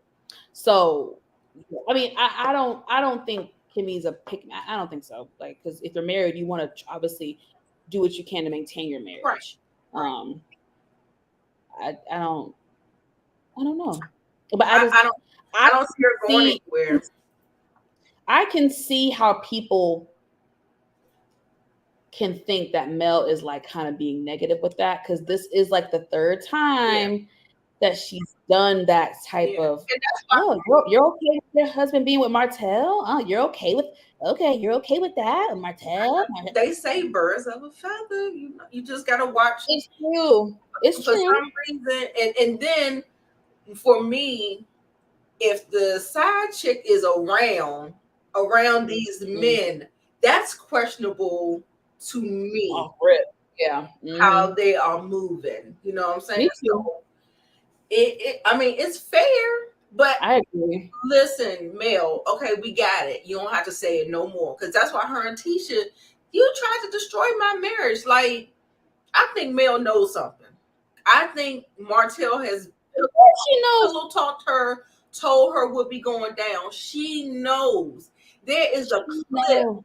It was a clip from season 1. I don't know if this is the first episode, second episode, or whatever. And they were sitting at the table, and Tisha was like, I have no reason to believe that my husband has cheated on me. And Mel was like this. She showed. I remember that clip. Yes. And there's another clip. There's another clip from season 1. I low-key should go back and watch season 1. But there's another clip where this is when Mel and Tisha are going at it. And Mel said something like, "Oh, well, you need to check these bars, these late night bars your husband be at. He be at the bars and see who he's be hanging with." So he's been insinuating that something was going on. Right. That's why I'm like, Mel, you gotta take ownership. When Tisha says, "You try to destroy my marriage," the comment may be extreme, and of course, whatever, but you did play a part. You did play a part in being rumors started and rumors, and you did play a part in being a naysayer and adding fuel to the fire. You did, because of course we're watching it. If you're close to them and you're saying that shit, of course we're gonna start to believe you and be like, "Oh, you know what I mean? Like, come on." So, but anyways, listen, I don't trust Marcel. Yeah. I think it's a little excessive, because I think for me, it felt like her second time saying this to Kimmy for some reason in this one season alone. Yes, she has. I think she said it in the beginning. Yeah. And not for nothing. Don't be no fool. That's all I say. Just don't be no fool. That's it, and that's all. No fool. Don't be no fool in love. So don't be like Tisha. Yeah. A fool. And she's so smart and educated, but baby, when it comes to this marriage and love, baby, you are like trying to It's hard. It is hard. Do you want to touch on so many red flags? Loving marriage before we. What else happened in the damn episode? Nothing. It felt like a filler. No. Let's talk about Mel's event, and Martell did a good deed. Oh yeah. By bringing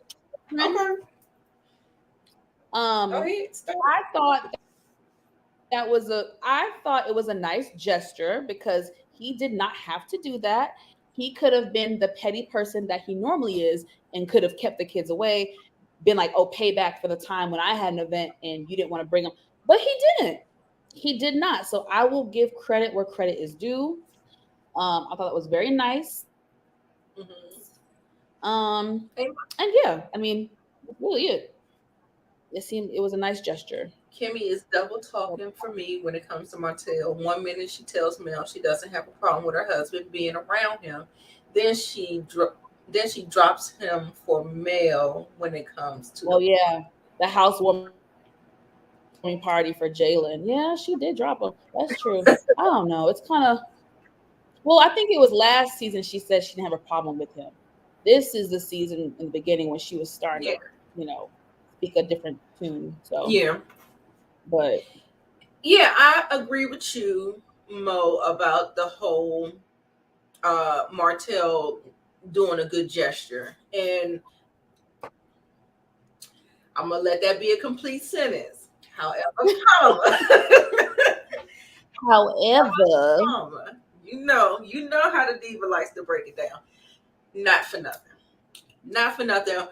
Martell, they are working overtime to change his image this season. He has such a bad season last season. They definitely are trying to work overtime. And the thing about narcissists, like, I feel like he probably wanted to go tit for tat, but he wanted to look good in the eyes of the viewers. He wanted to gain. A lot of times people do that to gain, like, just a positive, like, oh, they're going to overlook all of the foolishness that he done did and stuff like that. People are very manipulative that way. Like, I feel like Marlo is doing the same thing with those kids. How, like, I don't want to say I don't think it's genuine, but I think the intention is something else going on there. Like, it feels like you want to see that softer side of her, but then she's over here acting like a damn Tasmanian devil. So same thing with Martell. Like, Martell uses things to be a buffer for all the fuck shit that he does. So in this episode by itself. He told Lewis that Mel has a dark heart. But if you're trying to get back with her, I don't know how to, like, that's what I mean. Like, I don't think he's no longer, I don't think he's trying to pursue her anymore. I think that ship sailed. I don't think he's trying to continue to. And then he also said he want to be in a, yes, that's it right there. He want to be married. That's it right there. A good gesture with a motive. It's something. It's not just what it is. And I think he wanted to see her anyway. Like I said, I don't think that's over. He had a Freudian slip. He said, I love my marriage. You know what I'm saying? He said it, and then he tried to correct it, talking about, oh no, I love marriage. Marriage, yeah. And I said, do you? Or do you still out? Your actions, your actions do not. Yeah. I don't put anything really past Martell, so I can believe that it's with a motive, but I also can believe, because I think he's a good dad, I can also see the kids being like, Dad, we really want to go to this, we want to go to this, and him being like, okay, I'll take you. I can see that too, because when he came in the room and then Mel did say something like, who did she say it, or did no, Mel said, yeah, they were wanting to come, but I told them they had to ask their daddy first. Like, I do believe that the kids were bugging him, like, Dad, we want to go. And I do believe that he gave in. Now, did he also have other motives? Could be. Monique said, I don't put that, like, that he wanted the film with Mel, so he's gonna bring the kids. He wanted to, like, it seemed like he was very supportive. He was excited about being in her space. They say that in the confessional, and they're sitting over there, and they did that little montage. I say, what you not gonna do is get my feelings all wrapped up in this whole. They were a formidable couple. Like, they were striving to be the power couple of Huntsville, and they were a handsome looking couple. They were great when they were together. You know, he just doesn't. He wants the benefits of being married, but he doesn't want, because I think those Southern men feel entitled to having a side chick or something like that. Because even when Wanda says it in her marriage, like her being married and have no boyfriend, and she said no, the husband thought he could put his peen all over the town and think he can come back to my house and put it in me, and it's a no. So then she got herself a boyfriend, but she never got divorced. I was just like, girl, how does that work? That's a mess of a situation. She talking about he paid the bills.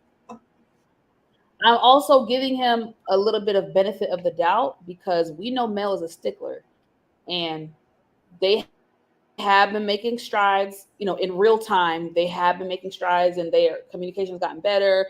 They just did a family vacation together for the first time in I don't know how long. So for Mel to commit to doing that, that must mean that Martell has been showing her some improvement.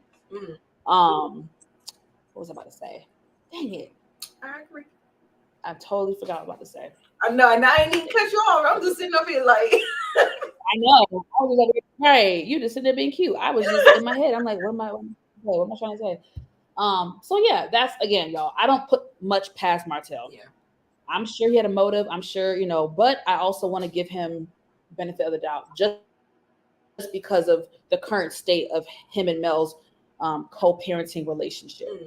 Oh my God, I remembered it and then I just forgot. What the hell is wrong with me? Y'all, am I having a medical issue? I gotta go to the doctor, get my head checked. So silly. Oh my God, it literally popped in my head, then it popped out my head.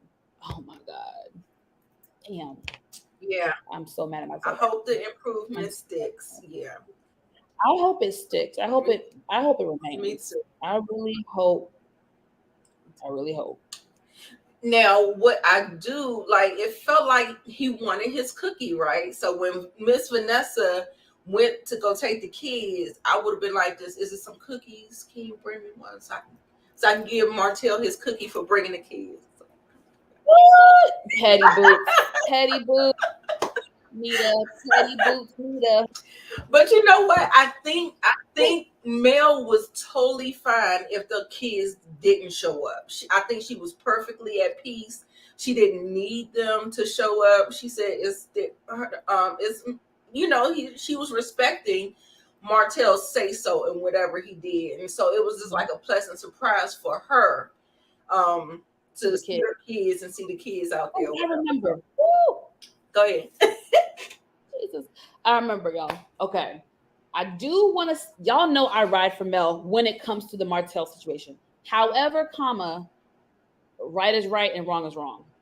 The fact that Martell in his confessional was saying that they have not spoken in a long time, even about the kids, they haven't talked, that does kind of bother me. And that does make me kind of believe him in the beginning of the season when he said that he had tried to reach out to Mel about the kids coming to his book signing, even though it was on her weekend. I just feel like Mel, above all else, okay, the fact that he no longer had access to a phone number of hers and they were only able to communicate via email, I thought that was very irresponsible on Mel's part, because if there's an emergency and he needs to call you real quick or anything, just quick, he had to email you. So I just feel like, Mel, protect your peace, but still there's a way to go about it. If he texts you about something else besides the kids, you can ignore him. But I feel like if it's about the kids, let that man be able to text you, that way you can get it like that versus an email. You got to email back and forth and wait for a response. I love Mel when it comes, I support her with the Martell thing, but right is right, wrong is wrong. I don't really like that. And this is the second time that he has said that. And I am starting to believe him. I am trying to believe him when he said what he said. Right. I wonder what they do. So he got Miss Vanessa, but no, we the parents. I'm not about to call your damn mama every time I want to speak to you about my goddamn kids. Like that's just, I ain't doing it. Sorry, Mo Johnson. I rock with you, girl, but that one, no. I'm not calling your mama to get to you to get to my. I'm not doing all that. Like, so either way, I'm glad they're in a good position right now. Okay. Yeah. I mean, I don't feel no ways about it. I understand what you're saying, but it's not right. It's, to me, I'm sorry if you're trying to be fair and be about the kids, Mel. If that's what you're going with, your actions got to show it. You can't be. And I love it, Monique. I love it. Too, girl. Look, Miss Monique. Y'all the petty queens. I'm right here with you. But that's just me. I just, Yeah, like I said, I would have told Miss Vanessa to bring me a cookie so I can give it to Martell. And I did kind of tear up at that little montage that they put together and put the little cute little romantic music on there. I was like, oh. I was like, oh. And he messed that up. So anyway. Like I said, I don't think it's just like be married. I think he likes the benefits of being married because, like I said, men benefit from marriage more than women do. So there's that. But no one ever admits that, huh? Right. Admit that. Right. And but the diva will tell you. But yeah. So. And it's crazy. It's just like he did all of this and bucked up his marriage. And you're not even with Ariane. You're not even with the side chick. Like, so why'd you do it? Why would you break up a marriage for some booty that you're not even going to be committed? Like, that's wild. Why would you do that? Like, it's so stupid. For 5 years, and then you didn't even marry the chick?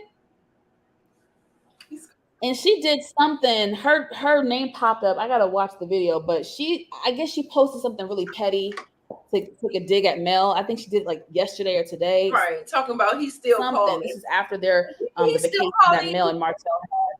You got his baby. He has to call you. I mean, it ain't like he gonna not call you. So I mean, what kind of? She went live, and that's what she said. Something about that. Yeah, she said some shady. So I have to look at it and then see. But I'm just like, yes, you need to just, girl, because you're not making yourself look good. Yeah, She already made herself look bad when she did the Tasha K interview. Like she must have thought she was going to do something with that. I'm like, no, you didn't. It didn't really help your case. Like, I'll give you that. You were young and vulnerable. Some money off of that video. Tasha K made some bank. All of the other who can monetize, they made some bank off that. She made herself look like a damn fool. Talking about she come from a 2-parent household, but only one parent lived in the household. You didn't even know the damn term. I'm like, what? It's not that hard. 2-parent household. 2-parent. It's not that hard. But yeah. Anyway. But yeah, you're right. He's a master manipulator. Give him but y'all, I gotta listen. I'm going with Mel. Mel's behavior right now is they're on good terms. So in real time, they're on good terms. So they went. I for the family vacation. For the sake, I said they went on family vacation together. Yeah, I'm saying they're on really good terms right now. So I'm hoping for the kids' sake that it is not just temporary, it's long lasting. Because the thing is, y'all, when this TV shit dry up and go, they still have to raise those kids. They still do. And they gotta come together for the kids. So, I hope it's for a long time. It's not just a short, temporary, little nice moment. I hope it's long lasting. Yeah. With them being peaceful with each other. Did we forget something y'all want us to discuss on this? I think we went over. This was a very dry episode. There was a few things going on, but I think we pretty much wrapped it up. Very dry. The last few episodes have been very dry. I'm like shocked. Yeah, usually Homeschool has a dry episode and then a few good ones and then a dry. But this was like dry. Like I was just like, okay, right. Kind of weird. Okay, yes, they are. Like I'm so not interested. I would rather they don't feel authentic. It feels like they're trying to drum up some kind of storyline or something. They don't feel like they talking on the same page. Tiffany talking about she giving them too much, and he talking about he ain't getting enough. Like, which story is it, y'all? Like, they're just. I'd actually rather see Stormy and her husband take their spot as like a more of a lead or a friend. When they get up on their thing, I'll be like, fast forward. I'm not interested. When they what? When they get on the screen, it's like a fast forward for me. Like that's what Monique just said that. Yeah, I think they would be a better couple on the show versus Lewis and Tiffany, to be honest. Yeah, and I think Destiny's time has gone. I mean, I know she's trying to cling to this friendship with Tisha, but I don't know. Yeah, Destiny kind of, I don't know.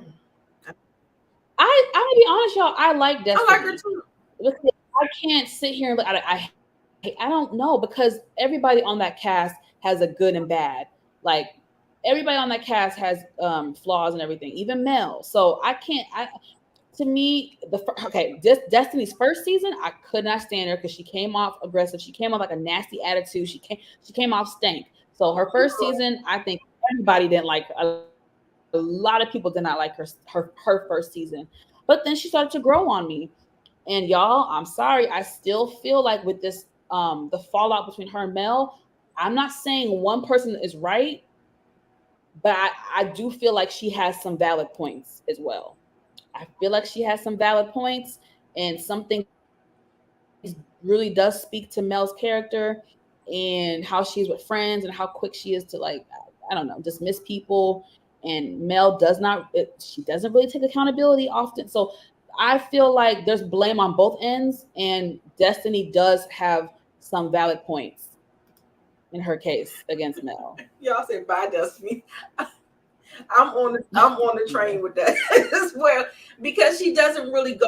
You can say bye, Destiny, but what about what I just said though? Forget her as a whole. When it comes to she and Mel, what do you think? Do you echo my opinion, or do you feel otherwise? Yeah, I feel the same way. and like I said, I think we said this a long time ago, is that I feel like no, I was about to go all the way back. I didn't like what Destiny did at that party, her event. It was like a season finale. Oh yes, I did not like that at all. And then I think it's her friendship with Martell is another challenging thing as well. And you know, sometimes like when you divorce your husband, you kind of have to divorce their friends, you have to kind of divorce their family, because it's just like, I don't know, it's just hard to kind of have that same dynamic. It's not going to be, I don't know, I just feel like she doesn't fit in the friend group. And her and Tisha trying to forge this little friendship, that doesn't even seem real either. It's like they're trying really, really hard, and I don't know. I don't necessarily feel like she doesn't. Okay, if it wasn't for her beef with Mel, she would still fit in the friend group, in my opinion. Because prior to the beef, she was starting to open up and have more relationships with Tisha and Kimmy. It's not like it's not like Mel and Destiny fell out and then all of a sudden she was starting to be cool. No, they were already forging some type of relationship prior. Her and Kimmy had made up and buried the hatchet. Last season she was flirting with Kimmy, and like she was already developing some type of relationship with them. So I'm not gonna make it seem like she just is like, to me, I can speak for myself, I don't feel like it's just a fake thing. Is it beneficial? Absolutely. Of course it's beneficial to have some to film with, like team up with you and go. It's beneficial. I ain't gonna hold you. It is. But I wouldn't call it fake, just because the fact that they did show her forging, trying to get to know them or whatever prior to the beef with Mel. And I still feel like Mel's beef is petty. Like I still think Mel is petty for why she's mad. I'm being honest. That's because she's not revealing the true reasons. Go back. She's not revealing the true reason, and that's what I don't like. She withholds a lot of information. I feel like just be real, and then maybe we can have a real conversation. You know what I'm saying? And she does not, and that's why I think her friendships tend to end, because there's so many things left unsaid. And I don't know. She just writes people off really, really fast, and I don't think that that's fair either. So I don't like that. I don't like that trait about her. I don't think it's fair. And I don't like how the whole situation bothers me, even down to you're talking to my enemy. Even Kimmy was like, wait, when did Tisha become your enemy? I mean, yeah, y'all had a little tiff at the reunion, but it happens. No one else thought and felt like, Tisha was now Mel's, and like, it wasn't that deep at the reunion for Mel to now be, that's my enemy. Because it's like, Mel, 30 seconds ago, you were trying to forge a friendship with her as well and rekindle your friendship. So now, because of one mishap at a reunion, when emotions are high, like, it's, to me, it's not even an even playing, like, emotions get high on reunion, right? And you didn't give her any grace. Like, you didn't even like try to have a conversation with her, like, hey Tisha, I thought we made a truce. I didn't like that you said this comment. Articulate yourself, explain yourself. But for her to just after one night to be like, oh, she's my enemy again. Like, bitch, you didn't clue nobody. Like, everybody was lost, not just Destiny. Everybody was like, wait, what? So I don't like that. And I would not want to have a friend like that. Right. Like, period. Like, that would irritate the out of me. Like, what? We had one spat and now I'm your enemy? Like, what? Right. I don't know. It's crazy. Like I said, when it comes to Martell, I rock for Mel, but with Mel and her friendships, she has a lot of flaws, and I'm standing by that. Yeah, y'all cannot agree. I understand y'all like Destiny, but separate the dislike for Destiny for 2 seconds and just look at the scenarios that she's in with different women, and then right. But and he said it. So yeah. Right. Nobody stay. It seems like no one stays friends with her for long. I I'm not surprised. It's been more than one night. No. Oh, so listen, let's take it back, y'all. The reunion.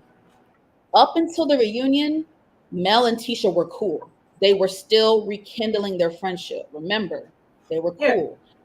At the reunion, they did butt heads again, in my opinion, because Mel did not take ownership of her actions. Right.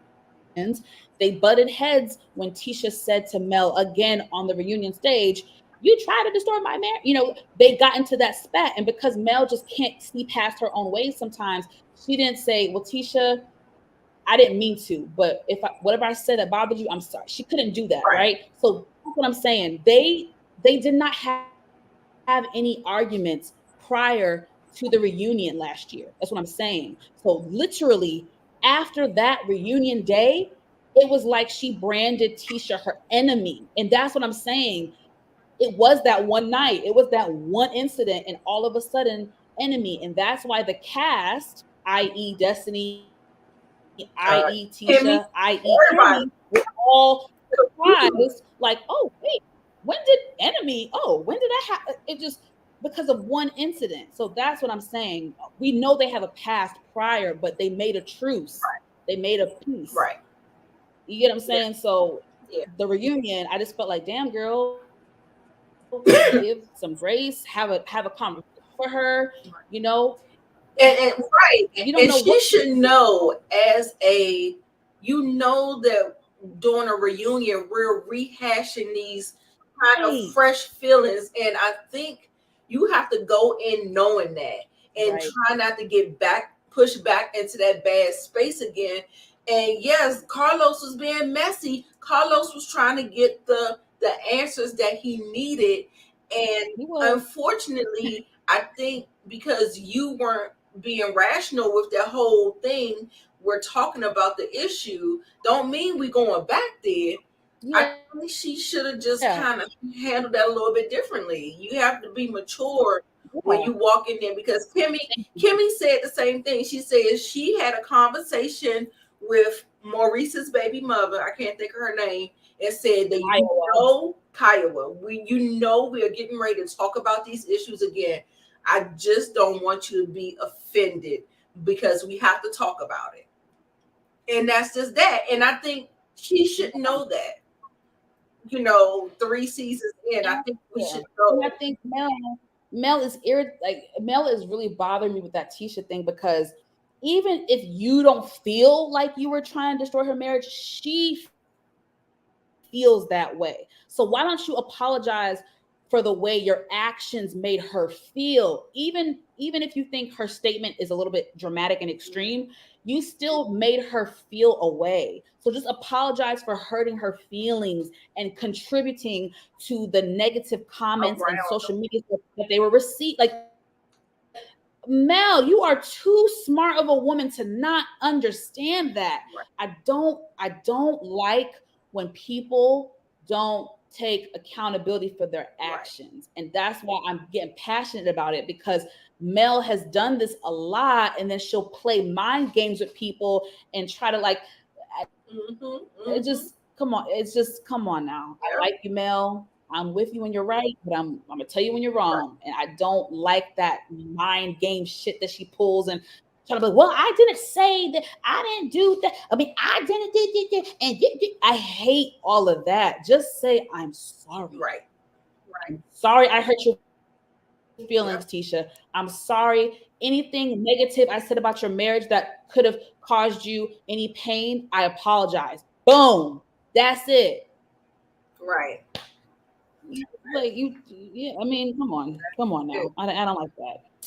Yeah, Tisha is dumb and he's cheating, right? We're in agreement, but damn it, just own the shit, Mel. Own the fact that you were saying shit about her marriage. Right. And that's just it. That's it. So, because you did it on national fucking TV. Like, roll the tape. Like, we're talking, you and I are literally just recalled 2 moments from season 1. So roll the tape. Like, it's on footage. Why are you playing with my intelligence like I'm just making some shit up? Bitch, it's a fucking film, bitch. You came from my marriage. Don't try to act like dumb.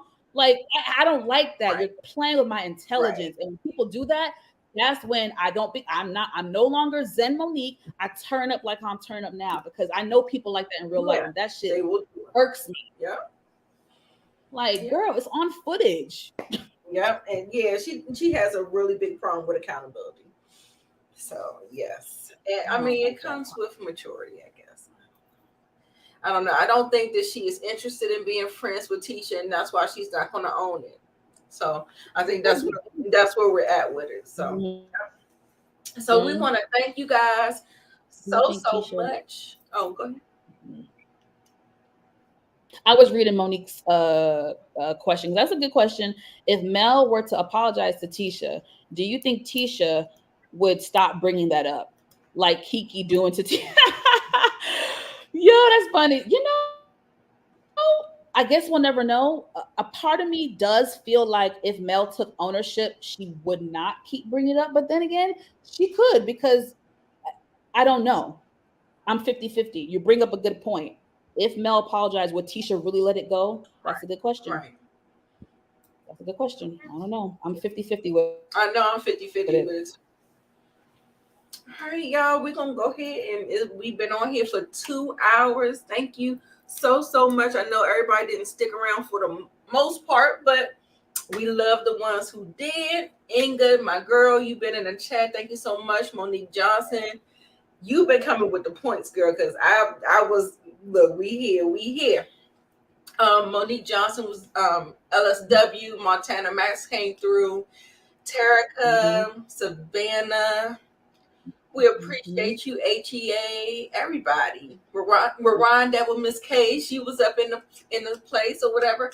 So yeah, guys, if you tend to watch it on replay, hashtag replay in the comments for me.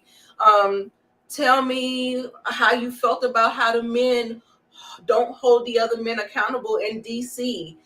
Tell me your take on how men just expect with Love and Marriage Huntsville to, you know, their wives to operate in this sex doll capacity where 4 and 5 times out the week is not good enough. Like, how do you feel about that? Like, they think we like sex dolls, or you think we're pocket pussy? No, we not. Okay. I'm not trying to be walking around with no gushy all up in my. No, I got things to do. Like, you know what I'm saying? Anyway, we're gonna let you guys go. Make sure you make sure you leave comments down in the chat. I mean, not in the chat, in the comment section. We'll come back around, circle back around, answer your questions in the comments. So thank you so much for coming. Oh wait, Scorpios never take accountability. I got 2 in my family. You know she's a Scorpio. She loves saying she's a Scorpio, and Scorpios do be kind of, yeah. I think my sister's a Scorpio. Yeah, I don't know. Yeah, Scorpios can be. I appreciate y'all. Thank you. It was fun. Great. I'm glad. So make sure y'all check me out on my channel. Make sure y'all subscribe if you're not subscribed to my channel. Please. Okay. The link will be in the D box. So yes, we will see you guys next week for the next one. All right, y'all. Bye. Bye.